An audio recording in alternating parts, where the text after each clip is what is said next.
অনেক তো হলো চ্যাম্পিয়ন্স ট্রফি নিয়ে বিশ্লেষণ, ওই পর্ব না হয় এখন পুরোপুরি অতীত হয়ে গেছে। এইবার আসন্ন যে বিগ ক্রিকেট সিজন আসছে আইপিএল, সেটার মঞ্চেই আমরা প্রবেশ করি। তো defending champion Kolkata knight Riders বা কেকেআর, এই টিমটাকে নিয়ে আজকে আমরা একটু পর্যালোচনা করব বা একটু অ্যানালিসিস করে দেখার চেষ্টা করব। তো গতবারের আর কি শিরোপা জয়ীরা এইবারের আইপিএলে যে তারা টিমটা গড়েছে 21 জনের, এখান থেকে তারা 12 জনকে ধরে রেখেছে। মানে বলতে পারেন এক প্রকার কোর গ্রুপটাকেই মোটামুটি প্রায় ধরে রাখতে সক্ষম হয়েছে কেকেআরের টিম ম্যানেজমেন্ট। আর তবে এই টিমটা থেকে আমি দুজনকে কিন্তু খুব বেশি করে মিস করব। একজন ক্যাপ্টেন শ্রেয়াস আয়ার আর একজন হচ্ছেন ওই ফিল সল্ট। এই দুজন যদি এই টিমটার মধ্যে থাকতেন না, তাহলে আমি বলতাম একদম পুরোপুরি কোর গ্রুপটাকে কলকাতা নাইট রাইডার্স ধরে রাখতে পেরেছে। আর ডেফিনেটলি এইবারও তারা শিরোপা জয়ের জন্য নাম্বার 1 আর কি ফেভারিট হিসেবে আমি তাদেরকে রাখতাম। কিন্তু ওই নেতৃত্বের আর কি শ্রেয়াস আয়ার যেভাবে আর কি টিমটাকে চালিয়েছেন, বা আর কি মেন্টর গৌতম গম্ভীর তারও অনুপস্থিতিতে এই জায়গায় একটা অনেক বড় ফ্যাক্টরের কাজ করবে এইবার। যদিও ডোয়েন ব্রাভো রয়েছে, তিনিও আর কি ক্রিকেটের অনেক বড় মাস্টার মাইন্ড, কিন্তু তারপরও গৌতম গম্ভীর তিনি কেকেআরের টিমটাকে যতটা ভালো করে চেনেন, তিনি যেভাবে আর কি টিমটাকে আর কি চালিয়ে নিয়ে গেছিলেন, তো ওই জায়গায় একটা ডেফিনেটলি ওই মেন্টর আর ওই জায়গায় ক্যাপ্টেন, এই দুজনের অভাবটা কিন্তু ডেফিনেটলি চোখে এবার পড়তেই পারে। কিন্তু তারপরেও যে টিমটা রয়েছে কেকেআরের, এটাও কিন্তু যথেষ্ট ভালো টিম, যথেষ্ট ব্যালেন্সড একটা সাইড। আমরা যদি কেকেআরের ব্যাটিং গ্রুপটার দিকে যদি তাকাই, তাহলে এই জায়গায় কিন্তু রয়েছেন মনীষ পান্ডে, অঙ্কৃশ রঘুবংশী, ক্যাপ্টেন অজিঙ্ক্য রাহানে, বা ওই জায়গায় বলতে পারেন রিঙ্কু সিং বা রহমান পাওয়েল, এদের মতো ক্রিকেটাররা রয়েছে। তো ব্যাকআপ ক্রিকেটার বা আর কি বিদেশি ক্রিকেটার এই জায়গায় কিন্তু খুব একটা অভাব হওয়ার কথা নয়। আর এছাড়া আমরা যদি উইকেট কিপারদের তালিকাটা দেখি, তাহলে 3জন উইকেট কিপার কিন্তু কলকাতা নাইট রাইডার্সের কাছে রয়েছে। ওই কুইন্টন ডিকক, রহমানুল্লাহ গুরবাজ আর লুবনিত সিসোডিয়া। এই লুবনিত সিসোডিয়াকে একবারে শেষ মুহূর্তে কলকাতা নাইট রাইডার্স ওই বেস্ট প্রাইসেই কিনেছিল। এছাড়া যদি আমরা বোলিং ইউনিটটার দিকে যদি তাকাই, প্রথমে স্পিন বোলিং ইউনিটের দিকে যদি তাকাই, তাহলে এই টিমের লিডিং স্পিন বোলার বলতে কিন্তু ওই সুনীল নারিন আর বরুণ চক্রবর্তী। এরাই আর কি বলতে গেলে শেষ কয়েক বছর আর কি কেকেআরের এই স্পিন ডিপার্টমেন্টটাকে লিড করে আসছেন। আর এছাড়াও এদের ব্যাকআপ হিসাবে কিন্তু রয়েছেন মঈন আলী আর মায়াঙ্ক মার্কান্ডে, যেটাকে আমি মনে করি এই টিমটার জন্য খুবই ভালো একটা সম্পদ আর খুবই ভালো একটা ব্যাকআপ বলা চলে। আর এছাড়া পেস বোলিং ডিপার্টমেন্টের দিকেও যদি তাকাই, তাহলে এই মুহূর্তে টিম ইন্ডিয়ার অন্যতম স্টার পেস বোলার হর্ষিত রানা, তিনি তো ডেফিনেটলি আছেন। তাকে সঙ্গ দেওয়ার জন্য আছেন বৈভব আরোরা, যার গত সিজনটা দারুণ কেটেছিল। আর এছাড়াও এদেরকে আর কি ব্যাকআপ করার জন্য রয়েছেন উমরান মালিক। উমরান মালিকের লাস্ট দুটো আইপিএল কিন্তু খুব একটা ভালো না গেলেও তিনি কিন্তু এবার নতুনভাবে ফিরে আসার ইঙ্গিত দিয়েছেন। তো ডেফিনেটলি উমরান 150+ রেগুলার বল করে যেতে পারেন। তো তিনি যদি ওই জায়গায় নিজের কার্যকারিতা প্রমাণ করতে পারেন, তাহলে তিনিও কিন্তু ডেফিনেটলি একাদশে চলে আসতেই পারেন। আর এছাড়া বিদেশিদের মধ্যে এই জায়গায় রয়েছেন অ্যানরিক নরকি আর স্পেন্সার জনসন, যেটাকে আমি বলবো খুবই ভালো একটা চয়েস।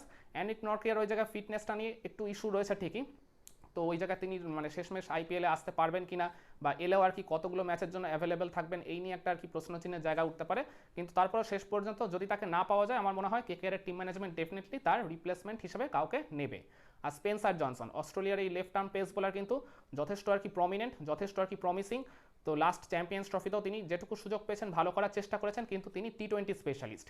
তো আমরা এর আগে বিগ ব্যাশও দেখেছি তিনি কতটা আর কি ডমিনেটিং পারফরমেন্স করেছেন। তো সব মিলিয়ে স্পেন্সার জনসন কিন্তু খুব ভালো একটা চয়েস হতে পারে।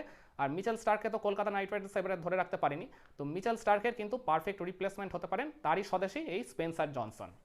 তো এইবার যদি আমরা কলকাতা নাইট রাইডার্সের একটু প্লেইং 11 বা সম্ভাব্য একাদশটার দিকে যদি তাকাই, তাহলে অনেকটা এইরকম আসবে।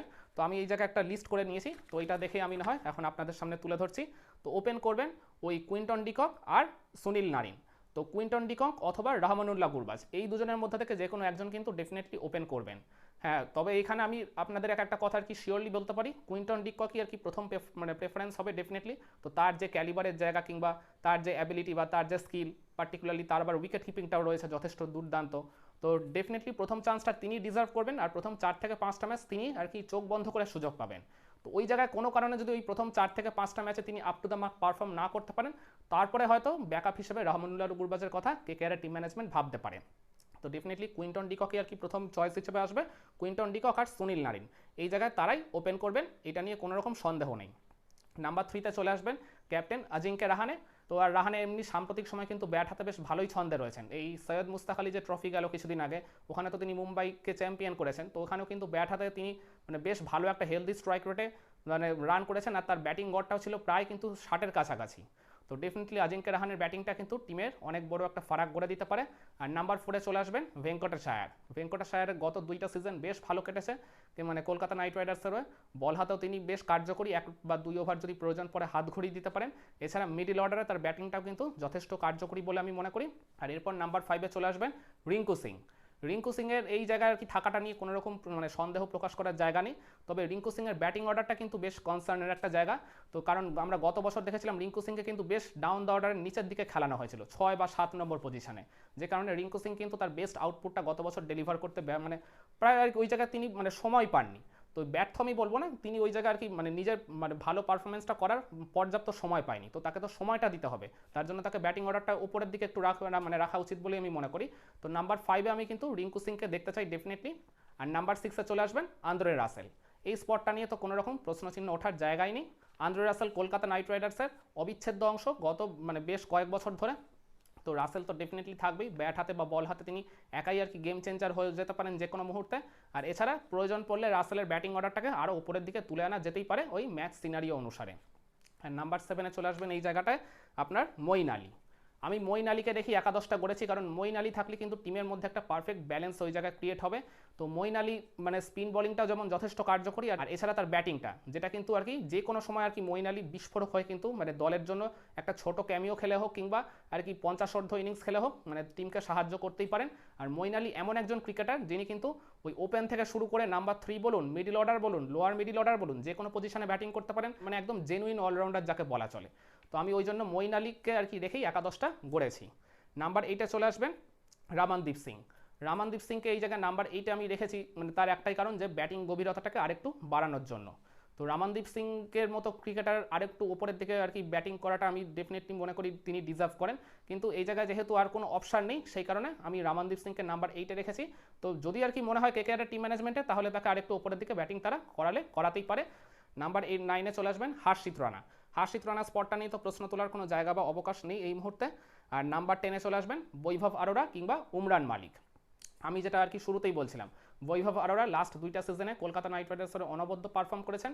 আর উমরান মালিক এই জায়গায় আর কি প্রথমে হয়তো তিনি একাদশে নাও থাকতে পারেন, কিন্তু তারপর তিনি যদি নেটে নিজের কার্যকারিতা প্রমাণ করতে পারেন, তারপর যদি তাকে 1 বা 2 ম্যাচের সুযোগ দেওয়া হয়, ওখানে যদি তিনি আর কি ভালো পারফর্ম করে দেন, তাহলে ডেফিনেটলি তিনিও কিন্তু আর কি নিয়ম করে প্রত্যেক ম্যাচের একাদশে চলে আসতেই পারেন। তো বৈভব আরোরা আর উমরান মালিকের মধ্যে আমার মনে হয় কেকেআরের টিম ম্যানেজমেন্ট যে কোনো একজনকে আলটিমেটলি বেছে নেবে। আর নাম্বার 11-এ চলে আসবেন নান আদার দেন বরুণ চক্রবর্তী। এই স্পটটা নিয়ে কোনো রকম প্রশ্ন উঠবেই না। আর এই আর কি লাইন আপের ইম্প্যাক্ট সাব হিসেবে খেলতে পারেন ওই অঙ্কৃশ রঘুবংশী আর ওই উমরান মালিক কিংবা ওই বৈভব আরোরা।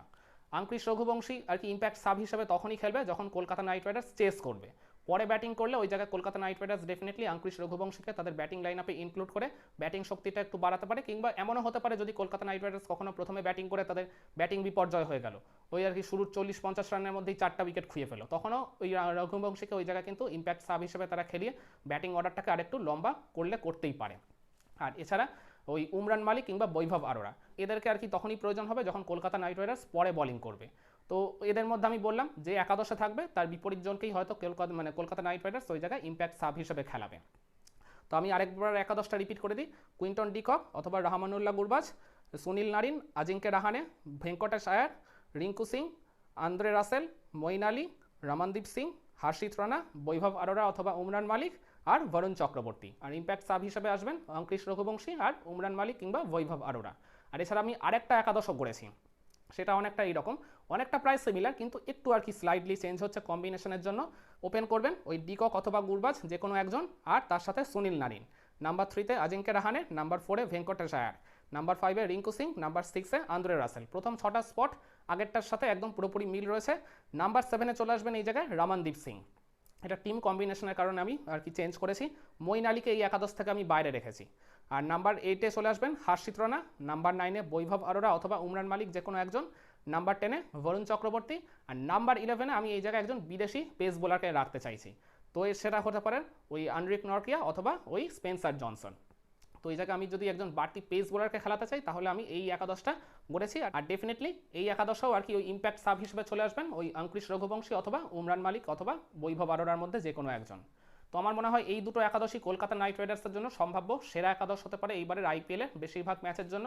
তো এবার লেটস সি কেকেআরের টিম ম্যানেজমেন্ট, ডোয়েন ব্রাভোর নেতৃত্বাধীন কেকেআরের টিম ম্যানেজমেন্ট ঠিক কেমন আর কি এবার পারফর্মটা করে দেখাতে পারে। গম্ভীর আর শ্রেয়াস আয়ারের অভাবটা তারা ওই জায়গায় পূরণ করে দিতে পারে কিনা, কি মনে করেন আপনারা? কলকাতা নাইট রাইডার্স এবারের আইপিএলে কত নম্বর পজিশনে শেষ করবে? চ্যাম্পিয়ন কি হতে পারবে তারা? শিরোপা কি ধরে রাখতে পারবে? কমেন্টে জানান।